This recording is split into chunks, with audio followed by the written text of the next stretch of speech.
Astro Babu online TV. ஜோதிடம், ஆன்மீகம், வாழ்வின் வழிகாட்டி. அஸ்ட்ரோ பாபு ஆன்லைன் டிவி நண்பர்கள் அனைவருக்கும் இனிய வணக்கம். அடியேன் அஸ்ட்ரோ பாபு பேசுகிறேன். இந்த வீடியோ இன்றைக்கு பெரும் சர்ச்சைக்கு உண்டான,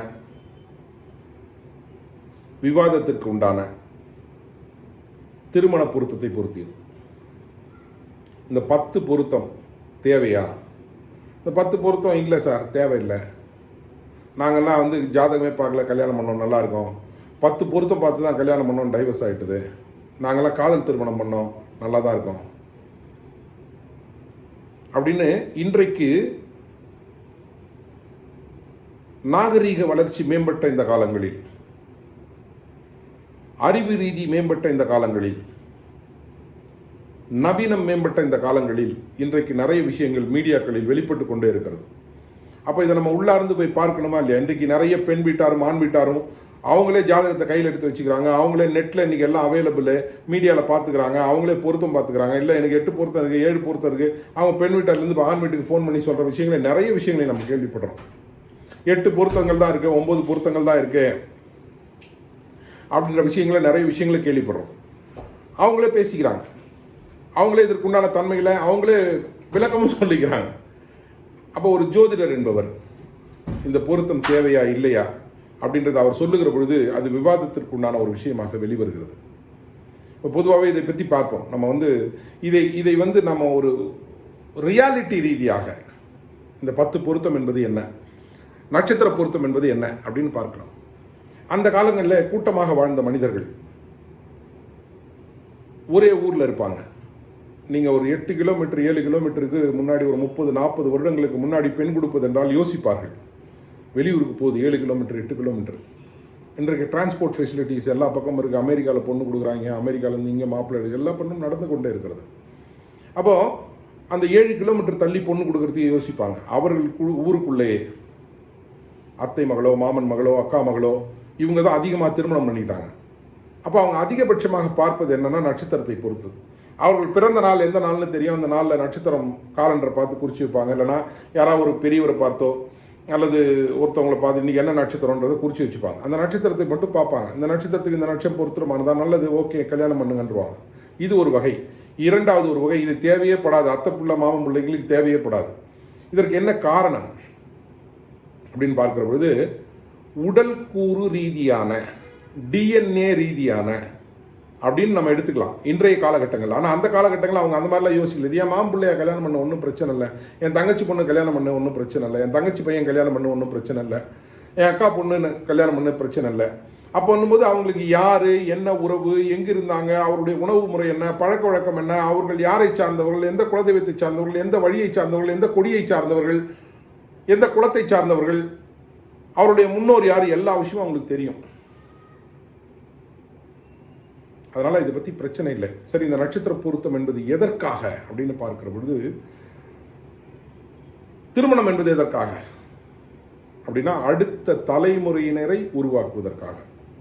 இந்த உலகத்தில் பிறந்திருக்கக்கூடிய அனைத்து ஜீவராசிகளின் தலையாய கடமை இனப்பெருக்கம் செய்வது மட்டுமே, வேற எந்த வேலையும் கிடையாது. நீங்கள் ஆழ்ந்து உள் சென்று போய் பார்த்தீங்க, உள்ளார்த்தத்தை போய் மூலத்தை போய் தொட்டீங்கன்னா இனப்பெருக்கம் செய்வது மட்டுமே. இயக்கம் நிகழ்ந்து கொண்டே இருக்கும்.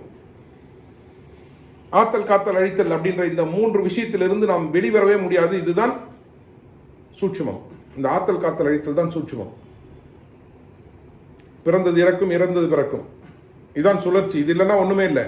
அதற்காக அடுத்த தலைமுறையினரை உருவாக்குவதற்கு அப்படின்னு பார்க்கிற பொழுது, இந்த அடுத்த தலைமுறையினரை உருவாக்குவதற்கு அப்படின்னு சொல்லுகிற பொழுதுதான் இந்த இடத்துல உடல் ரீதியான உறவுகளுக்கு வந்துருவோம். இந்த உடல் ரீதியான உறவுகள் இதற்காகத்தான், அடுத்த தலைமுறையினரை, அடுத்த சந்ததியினரை உற்பத்தி செய்வதற்காக நமக்குள் தோன்றப்பட்ட இயற்கையினால், இந்த பிரபஞ்சத்தினால் உருவாக்கப்பட்ட ஒரு விஷயம்தான் காமம். அப்போ இந்த விஷயங்களுக்குள் வருகிற பொழுது இந்த காமம் வெளிப்பட்டு அது ஜனனத்தை உற்பத்தி செய்து அடுத்த தலைமுறையை உற்பத்தி செய்து அந்த அடுத்த தலைமுறையினருடன் நாம் அடுத்த தலைமுறை மேம்படுவதற்கு உண்டான, அந்த குழந்தைகளை வளர்ப்பதற்கு உண்டான, அந்த அடுத்த தலைமுறைக்கு உண்டான நல்லறிவு, நல்போதனை, நல் சிந்தனைகள், நல்லெண்ணங்கள், இந்த மாதிரியான விஷயங்களை சேர்த்து அந்த ஆணும் பெண்ணும் இணக்கமாக வாழ்வதற்கு பேர் தான் குடும்பம். அது இனிய உறவுகளோடு இருக்க வேண்டும்.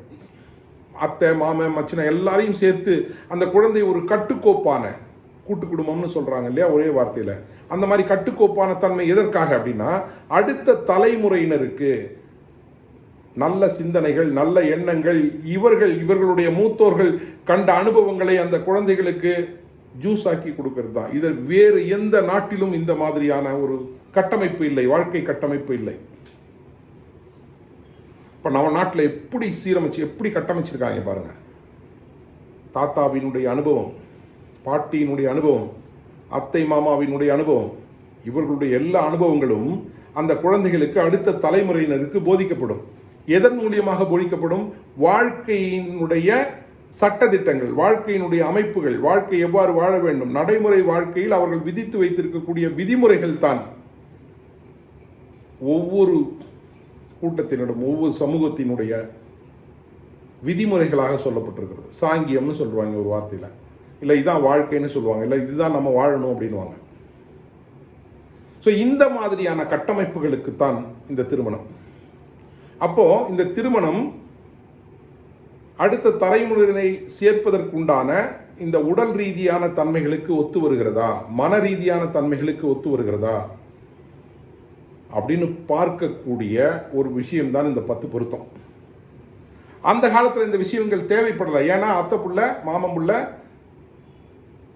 நம்ம சொந்தக்கார புள்ள இப்படின்னு அந்த கிராமங்களில் வாழ்ந்தனால் அவர்கள் பற்றிய எல்லா விஷயங்களையும் இந்த ஆண் வீட்டாருக்கும் பெண் வீட்டாருக்கும் தெரியும்.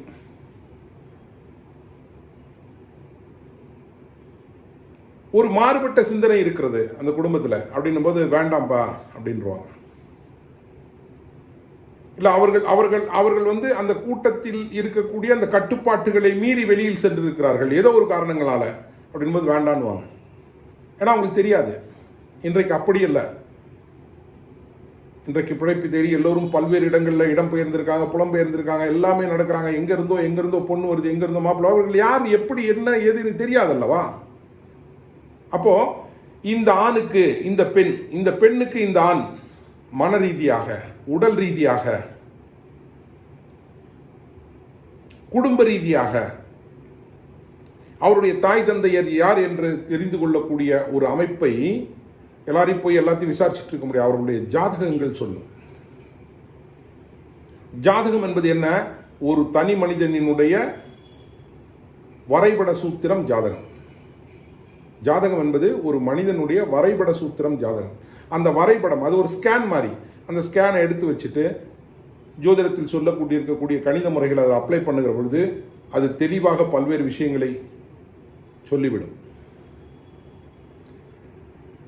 அதற்கான அமைப்பு தான் இந்த நட்சத்திர பொருத்தம். அப்படி சொல்லிவிடுகிற பொழுது அந்த ஆணோ அல்லது பெண்ணோ அல்லது ஆண் பெண் இருவரினுடைய தன்மைகளை உடல் ரீதியாக எவ்வாறு இருக்கும், மன ரீதியாக எவ்வாறு இருக்கும், இவர்களுடைய குடும்ப ரீதியாக எவ்வாறு இருக்கும், இவர்கள் 2 பேரும் இணைந்து பயணிக்கிற பொழுது இவருடைய 2 மனமும் எவ்வாறு ஒத்து வரும், இவருடைய 2 உடம்புகளும் எவ்வாறு ஒத்து வரும், இவர்கள் இந்த 2 உடம்புகளும் சேர்ந்து ஒன்றை உற்பத்தி செய்ய போகிறது. அந்த உற்பத்தி இந்த 2 உடம்புகள் தன்மையாக, சீரியமாக, வீரியமாக இருக்கிற பொழுது, சீராக இருக்கிற பொழுது அடுத்த தலைமுறை இன்னும் சிறப்பாக கொண்டு வர முடியுமா? அப்படின்ற ஒரு கணிதம் தான் இந்த பொருத்தம்.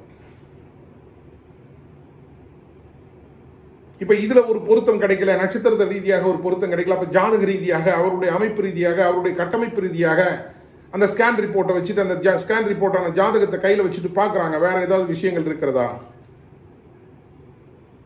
இல்லை. செவ்வாய் தோஷம் இதை சார்ந்துதான். அந்த செவ்வாய் வீரியமாக இருக்கிறதா? செவ்வாய் என்பது ரத்தம் வீரியமாக இருக்கிறதா? வீரியமாக இருந்தால் அவர் யூனிக்கா இருப்பார், தனித்துவமாக இருப்பார். அவர் தனித்துவமாக இருக்கிறார். அவர் மேல் சிறப்பு கவனம் செலுத்துங்கள்னு சொன்ன விஷயம்தான் இன்னைக்கு ஜோதிடத்தில் செவ்வாய் தோஷமாய் மாறிவிட்டது. 8ல் செவ்வாய் இருக்கிறதா? அவர் கொஞ்சம் ரொம்ப வீரியமாக இருப்பார். 4ஆம் பாவத்திலே செவ்வாய் இருக்கிறதா? இந்த சுகம் வந்து அவருக்கு ரொம்ப அதிகமாக தேவைப்படும். இந்த மாதிரியான சின்ன சின்ன ஒரு விஷயங்களுடைய இன்புட் தான் இதெல்லாம். ராகு கேதுக்கு 2 தோஷம் தான். 1, 7, 2, 8 இருந்தால் ராகு கேது தோஷம். இதை பார்க்குறாங்க. இப்போ லக்னத்திலே கேது இருக்கிறது. அவர் அதீதமான சிந்தனையாளர், பல்வேறு விஷயங்களை ஆழ்ந்து நோக்கக்கூடியவர். அப்படிப்பட்டவருக்கு அந்த மாதிரியான தன்மையில் இருக்கக்கூடிய ஒரு பெண் கிடைக்கிற பொழுது இன்னும் சிறப்பாக இருக்கும்.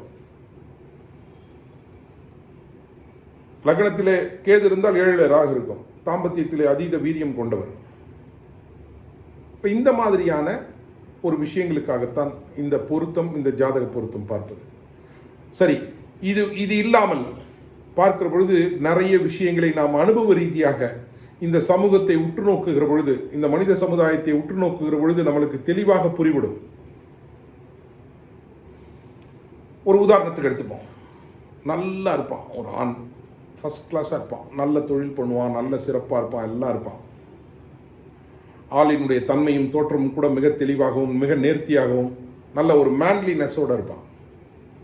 அவன் ஒரு பொண்ணு கூட திருமணம் செஞ்சுக்கிறான். அந்த பொண்ணினுடைய தன்மையுடன் இணைகிறான். நன்றாக தெரிந்து கொள்ளுங்கள் நண்பர்களே, ஒரு உடம்பும் இணைவது என்பது சாதாரண விஷயம் அல்ல. 2 டிவைசஸ் ரெண்டு தன்மைகள் இணைகிறது. இந்த இணையக்கூடிய தன்மைகள் பல்வேறு மாற்றங்கள் ஏற்படும். நீங்க ஒரு கெமிக்கல் எப்படி சொல்றது, ஒரு டவர்னு வச்சுக்கலாம்.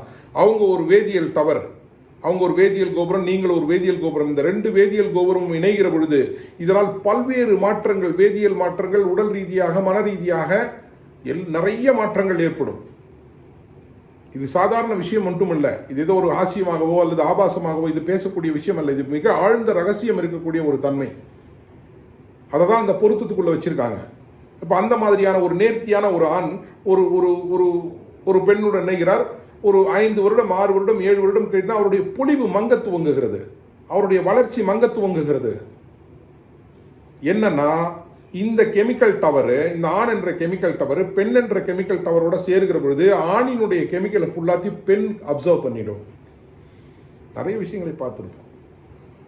நல்ல தெளிர்ச்சியான, நல்ல அழகான, நல்ல பிரமாதமான, நல்ல உடலமைப்பு கொண்ட, நல்ல போற்றக்கூடிய, இந்த மாதிரி நிறைய விஷயங்களை கொண்ட பெண் இருக்கிறார். அவர் ஒரு ஆணுடன் இணைகிறாள்.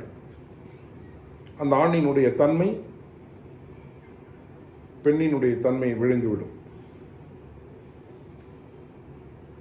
அந்த பெண் பொலிவிழந்து போயிடுவாள். அவருடைய அழகு எங்கே போச்சுன்னே தெரியாது. ஒரு மாதிரி அன்னீசியாக, ஒரு முகமெல்லாம் வீங்கி ஒரு மாதிரியான தன்மையில் இதை நிறைய பேரை நம் வாழ்க்கை நடைமுறையில் சந்தித்திருப்போம். இதற்கு காரணம் பார்க்கிற பொழுது, அவருடைய ஜாதகங்களை எடுத்து பார்க்கிற பொழுது அதற்கு உண்டான வித்தியாசங்களை உங்களால், நல்ல ஜோதிடர்களால் ஈஸியாக கண்டுபிடித்து விட முடியும். நண்பர்களே, இது மிக அதிசூட்சமமான விஷயத்தை பேசிக் கொண்டிருக்கிறேன். இதற்காகத்தான் இந்த பொருத்தம். இந்த மாதிரி தன்மைகள் எதுவும் நிகழ்ந்து விடக்கூடாது என்பதற்காக. இந்த ஆண் எந்த மாதிரியான கெமிக்கல் டவரோ, எந்த மாதிரியான ஒரு வேதியியல் டவரோ, அதே மாதிரியான இதற்கு ஒத்த ஒரு வேதியியல் டவரை இங்கு கொடுக்கிற பொழுது இந்த இரண்டும் சேர்கிற பொழுது இது ஒன்றை உருவாக்கும். அந்த உருவாக்கம் தெளிவாக இருக்க வேண்டும், சீராக இருக்க வேண்டும், சிறப்பானதாக இருக்க வேண்டும். அதற்கு உண்டான அடிப்படை தான். இதை போய் எல்லாத்தையும் விசாரிச்சுட்டு இருக்க முடியாது. அவங்களுடைய பாடி எடுத்துக்க முடியுமா? ஸ்கேன் இன்னைக்கு போய் ஒரு கல்யாணத்துக்கு ஒரு பாடி ஸ்கேன் கேட்க முடியுமா? பிளட் ரிப்போர்ட் கேட்க முடியுமா? கேட்க முடியாது. செவ்வாய் எங்க இருக்குதுன்னு தெரிஞ்சுச்சுன்னா அவரோட பிளட்டுக்கு கண்டுபிடிச்சிடலாம், ஏ பாசிட்டிவா ஓ பாசிட்டிவான்னு. இந்த பெண்ணுக்கு செவ்வாய் எங்க இருக்குன்னு தெரிஞ்சுன்னா இந்த பெண்ணுக்கு நெகட்டிவ் பிளட் குரூப்பா என்னன்னு தெரிஞ்சிடும். பாசிட்டிவ் பிளட் குரூப்பும் நெகட்டிவ் பிளட் குரூப்பும் சேர்க்கிற பொழுது குழந்தை பிறப்பில் மிகப்பெரிய பிரச்சனைகள் வரும், தாம்பத்தியத்திலே மிகப்பெரிய தொந்தரவுகள் வரும். அதனால்தான் செவ்வாய் தோஷம். ஏபி பாசிட்டிவ்னுவான், இந்த பொண்ணு பி பாசிட்டிவா இருக்கும். இல்லை, இந்த பொண்ணு ஏபி பாசிட்டிவா இருக்கும், அந்த ஆண் பி பாசிட்டிவா இருப்பான், பி நெகட்டிவா இருப்பான். அப்போ இது மேட்ச் ஆகாது. அந்த காலத்தில் பிளட் ரிப்போர்ட்லாம் இல்லை, ஜாதகம் தான். அது செவ்வாய் எங்கே இருக்கிறதோ அதை சார்ந்த ரத்த வகைகள் இருக்கும். அதே போல் சனியினுடைய தன்மை, கர்மாவினுடைய தன்மையை பார்ப்பாங்க, 10ஆம் பாவத்தினுடைய தன்மையை பார்ப்பாங்க, கர்மாவை பற்றி பார்ப்பாங்க. இதெல்லாத்தையும் விட இந்த 10 பொருத்தம், நட்சத்திர பொருத்தங்களை பற்றி பார்க்கிற பொழுது ராசி, அவர்களுடைய தினசரியினுடைய தன்மைகள் எவ்வாறு இருக்கும், அவர்கள் இணைந்து பயணிப்பார்களா இல்லையா, நட்சத்திரம், அவருடைய குணாதிசயம் இருவருக்கும் ஒத்து வருமா ஒத்து வராதா, ரஜ்ஜு தாம்பத்தியம் சிறப்பானதாக இருக்குமா, மகேந்திரம் இந்த இருவரும் சேர்கிற பொழுது அவர்களுக்கு குழந்தை பிறக்குமா, இந்த மாதிரியான தன்மைகளுக்கு ஒரு கணிதம் கொடுக்கப்பட்டு அந்த கணிதம் 10 விதமாக பிரிக்கப்பட்டு அந்த 10 விதத்திலும் இதை இணைக்கிற பொழுது இவர்கள் ஒரு சிறப்பான தலைமுறையை உருவாக்குவார்கள் என்ற தன்மையினால் ஏற்படுத்தப்பட்டது. இன்றைக்கு சில மாற்றங்கள் கூட நிகழ்ந்திருக்கலாம். இன்றொரு அதீதமாக இந்த ஜோதிடம், இந்த பொருத்தங்கள் பொய், ஜோதிடம் பொய் அப்படின்னு சொல்கிறதுக்கு இன்னொரு விஷயம் இருக்குது. நாங்கள் லவ் மேரேஜ் பண்ணிட்டோம், அதனால் எங்களுக்கு இதை பற்றி தேவையில்லை, நல்லா தானே இருக்கோம், நாங்கள் ஜாதகமெல்லாம் பார்க்கல அப்படின்னு சொல்லுவாங்க. எத்தனை லவ் மேரேஜ்கள் பிரிந்திருக்கிறது என்பதை ஜோதிடர்களாக நாங்கள் பார்த்திருக்கிறோம். சார் ஒன்றும் இல்லை, ஒரு ஜாதகத்தில் 5ஆம் அதிபதி 7ஐ தொடர்பு கொண்டாலோ 7ஆம் அதிபதி 5ஐ தொடர்பு கொண்டாலோ லவ் மேரேஜ் தான் கன்ஃபார்ம்டாக இருக்கும். சரி, இதில் இன்ஃபேக்சுவேஷன் வருதா, கொஞ்ச காலம் பழகுறாங்க பிரிஞ்சிடறாங்களா அப்படின்னா அந்த 7ஆம் அதிபதி 5லிருந்து அது 8ஆம் அதிபதி சாரமாக இருந்தால் லவ் பண்ணுவான், பிரிஞ்சிருவான் கூடாது. அப்படி சில லவ் மேரேஜ்கள் ஜெயித்திருக்கிறது அப்படின்னா 5ஆம் அதிபதி 7லிருந்தோ 7ஆம் அதிபதி 5லிருந்தோ அது 9ஆம் பாவத்தை தொடர்பு கொண்டாலோ 5ஆம் பாவத்தை தொடர்பு கொண்டாலோ ஏதோ ஒரு காரணங்கள்ல அந்த காதல் திருமணம் சிறப்பானதாக இருக்கும். இதுவும் அவர்களுடைய கட்டமைப்பான அந்த ஸ்கேன் ரிப்போர்ட்டான ஜாதகத்தில் இருக்கும். அந்த பெண்ணுக்கு கண்டவுடன் காதல் ஈர்த்துரும், ஈர்ப்பு தன்மை இருக்கும். அது எல்லா பெண்களிடத்தும் வருமா? வராது. எல்லா ஆண்களிடத்து வருமா? வராது. இந்த பெண் மிக அழகானவளாக இருப்பாள், மிக சிறப்பானவளாக இருப்பாள். ஆனால் பார்த்தீங்கன்னா அந்த ஆண் கொஞ்சம் சுமாராக இருப்பான். இருந்தாலும் அவர்களுக்கு காதல் ஏற்படும். அவர்களுக்கு வேறு ஏதோ ஒன்று அவர்களை இணை செய்திருக்கிறது. அதான் அந்த 5ஆம் பாவம் 7ஆம் பாவம். இப்போ 7 என்பது பார்ட்னர் அப்படின்னு சொல்கிறோம். 7 என்பது புறம், நம்மளுக்கு அவர் எல்லாரையும் கவரக்கூடிய தன்மையில் இருப்பவர். அப்போ இந்த தன்மையில் இருக்கக்கூடியவர் அங்கு கவர்ச்சியாகும். அப்போ இந்த 5ஆம் அதிபதியும் 7ஆம் அதிபதியும் இணைவு பெற்றோ அல்லது ஒன்றுக்கொன்று தொடர்பு ஏற்படுத்தியோ 9ஆம் பாவத்திலோ அல்லது 5ஆம் பாவத்திலோ அமர்ந்தாலோ அல்லது 5ஆம் பாவம் 9ஆம் பாவத்தை தொடர்பு கொண்டாலோ 10ஆம் பாவத்தை தொடர்பு கொண்டாலோ அந்த திருமணம் சக்சஸ், லவ் மேரேஜ் நல்லா இருக்கும். 5-7க்கு உண்டானவன் 5-7ஆம் அதிபதி இருந்து அது 8உடன் தொடர்பு ஏற்பட்டாலோ 6உடன் தொடர்பு ஏற்பட்டாலோ அல்லது அதனுடன் வேற ஏதாவது பாவகிரகங்கள் சேர்ந்திருந்தாலோ அந்த திருமணம் முறிந்துவிடும் அல்லது அந்த அந்த லவ் மேரேஜ் நின்றுடும். இது நீங்கள் ஜாதகம் பார்த்தாலும் நடக்கும், ஜாதகம் பார்க்கலனாலும் நடக்கும். இதான் இந்த காதல் திருமணத்திற்கு உண்டான ஒரு விஷயம். இதுபோல் இன்னொரு ஒரு விஷயத்தையும் சொல்ல கடமைப்பட்டிருக்கிறேன். இப்போ இந்த உடல் இணைதல் தன்மைகள் சொல்லியிருக்கிறேன் இல்லையா, இதில் சில நேரங்களில் இந்த முறையற்ற இணைதல் நிகழ்ந்து விடும். எங்காது அவ்வாறு நிகழ்கிற பொழுது நல்லா பார்த்துருப்பீங்க, இந்த பெண்ணுடன் இவர் சேர்ந்தார், இவர் வளர்ச்சி விட்டாருன்னு சொல்லுவாங்க. அதுக்கப்புறம் இவருடைய வளர்ச்சி பெருசாக போச்சுன்னு சொல்லுவாங்க. நல்லா இருந்தார், இங்கே போனார், இவர் வீணாக போயிட்டாருன்னு சொல்லுவாங்க. இந்த இணைவுகளுக்கும் உண்டான காரணம், அவர்களுடைய வளர்ச்சி வீழ்ச்சிக்கு உண்டான காரணம் இந்த உடலமைப்பு கூறுகளே, உடலமைப்பு தத்துவார்த்தங்களே. இந்த உடலமைப்பு மனநிலை தன்மைகள் இதனுடைய விஷயங்களை தெரியாத இடங்களிலிருந்து பெண்கள் எடுக்கிற பொழுதோ அல்லது மாப்பிள்ளைகள் எடுக்கிற பொழுதோ இதை தெரிந்து கொள்வதற்காகத்தான் இந்த 10 பொருத்தம் வடிவமைக்கப்பட்டது.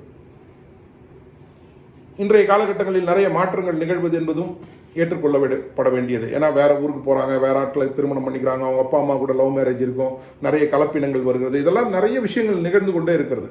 அந்த மாற்றத்தை நாம் ஏற்றுக்கொள்ளவும் தான் செய்ய வேண்டும். ஆனால்